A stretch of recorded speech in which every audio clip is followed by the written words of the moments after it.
Joining us now, it's a Fast Friday. 6-year NFL veteran, former BYU standout linebacker Bryan Kehl. Bryan, welcome back to BYU Sports Nation. Thanks, guys. I can't let that go.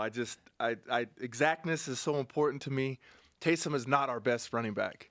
Okay, Taysom might be the best at getting rushing yards, but that is different than being our best running back. And I hope people realize that. Taysom could play running back. He could. He wouldn't be as good as Jamaal is. I want people to realize that. He is a fantastic runner, but running from the quarterback position is totally different than running from the tailback position. And a lot of people don't understand that. It's like the Wildcat. Okay, it was a craze. It still is around, but it was a craze in the NFL a few years ago. That is very different than being a tailback. The blocking's different. The numbers are different. The way the defense has to honor it is totally different. Going back to Taysom, fantastic runner.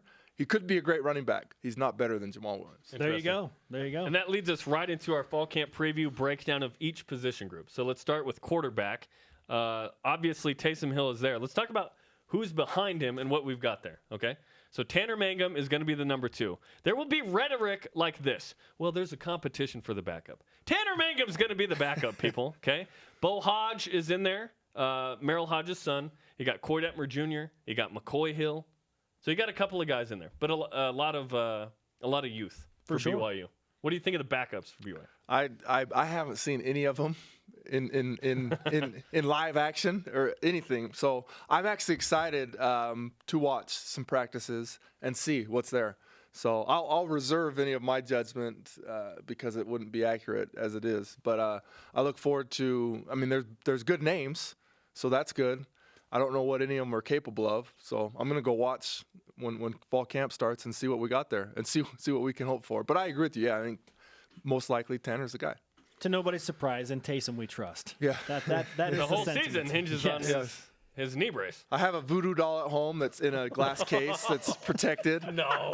No. Nothing's going to happen to him. Oh, my goodness. I promise you. That's not pagan. That's not weird. It's just football, guys. I'm going to knock for the next That's hour. just football. The running back position now just has a major twist thrown into it with the loss of Jamaal Williams. For me, Bryan, BYU's offense goes from an A- to a B+. I still think it's going to be very solid, put up a lot of points, just not as explosive. So specifically at running back, it's Algie Brown, in my opinion, and then what? Then what? Yeah, so it hurts us. There's no question. There's no way to spin it that it doesn't hurt us in the present. But if you look at the long term, if you look at the big picture, you could make an argument that this actually helps the BYU football program if everything works out and he's back here healthy and happy and hungry in 2016. The reason I say that, The 3 H's. The reason I say that is our schedule that year is the toughest ever, and so let's say that we have all our offensive weapons this year, we have this great year, whatever.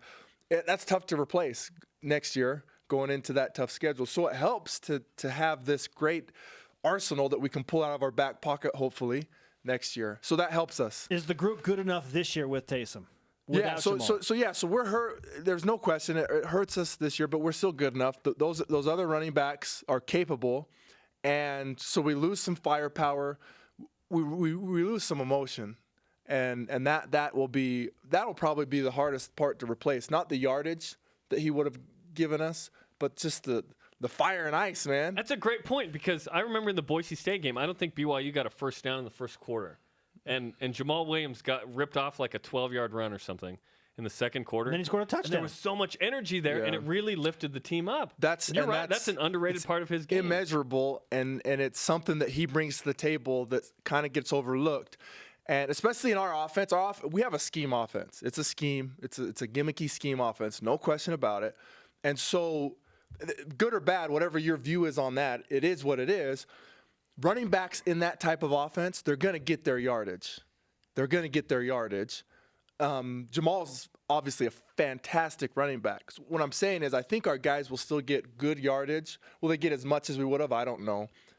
It's the emotion that's really going to be missed. Okay, who's a breakout player in this group? To me, it's Nate Carter. I think he needs to get a few more reps in bigger games to see what he's got. He's going to have a chance. 6.2 carry. Yeah. Granted, we'll see if Nevada, he was really good. Okay, yeah. And that was a game BYU needed him. Savannah State, he puts up like 116, but Algernon Brown, and then Hine. I'm not sure how effective Hine is as a running back. Yeah. He'll get his He's got the opportunity. speed, so we'll find out. Yeah. We'll find out. And then somebody else. Like, it's not just those 3 dudes. There's going to be somebody else in the mix.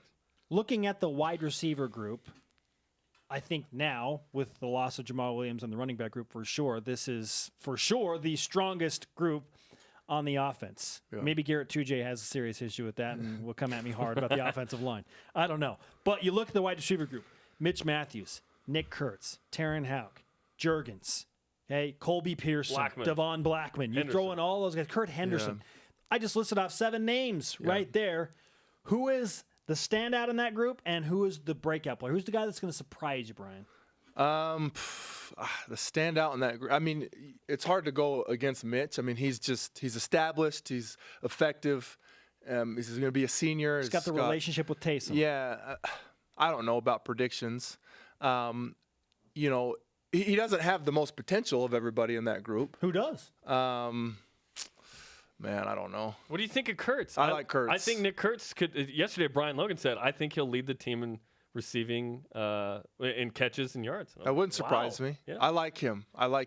When I was training in the spring, I sat in the cold tub with him, trying to recover, trying to get our muscles back. So we were chilled in there. But I had a good chat with him. I'd never really talked to him before, and I came away impressed. He's a sharp young man, good kid, and expect big things out of him. So potential, all sorts of potential.